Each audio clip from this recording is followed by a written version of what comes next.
Good day, this is Professor Will, ZBMD PhD.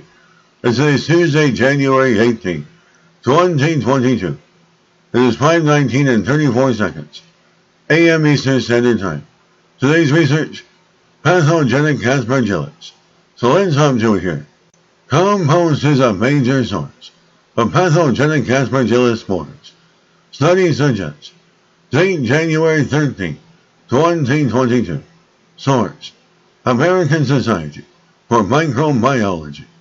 Compost and rich soils may contain high concentrations of Aspergillus fumigentus spores.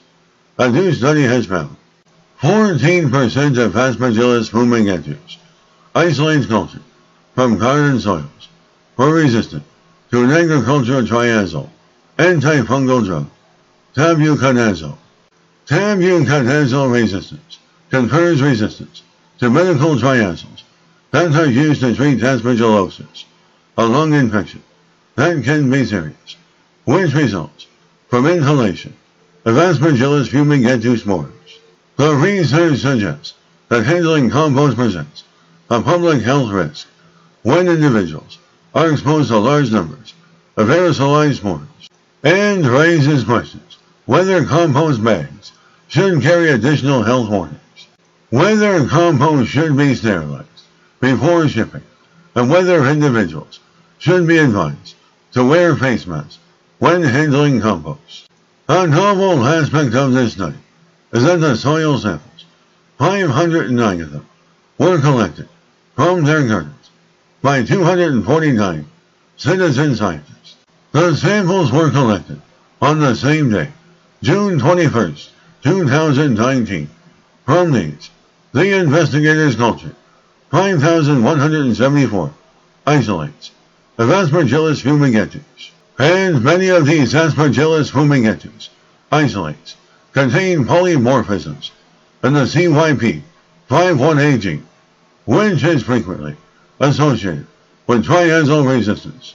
The soil samples containing compost were significantly more likely to grow tabuconazole resistant Aspergillus fumigentus strains than those that did not, and compost samples grew significantly higher numbers of Aspergillus fumigentus than other soil samples. The study was motivated by a growing number of cases caused by triazole resistant Aspergillus fumigentus spores in the UK.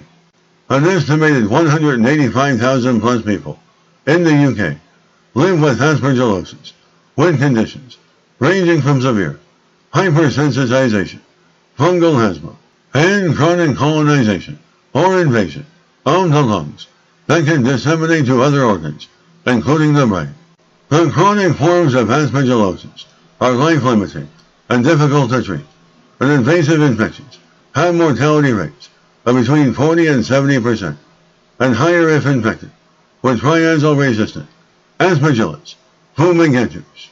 The people normally inhale spores from the environment, including those with Aspergillus fumigentus, and those with weak immunity due to immune-suppressing drugs, conditions such as diabetes or rheumatoid arthritis or lung damage from infection by tuberculosis, COVID-19, severe influenza, or smoking are especially vulnerable. But even those without predisposing conditions can develop aspergillosis if they inhale sufficient numbers of spores. The research suggests that handling compost and compost-enriched soils exposes individuals to large numbers of spores, and that behavioral changes on their part and action taken by the composting industry could reduce these exposures. Good day, this is Professor Will, ZBMD PhD, on microbiology, bioinformatics, and pathophysiology. This video was created for educational purposes only. Hope you enjoyed listening. Until next time, have a great day.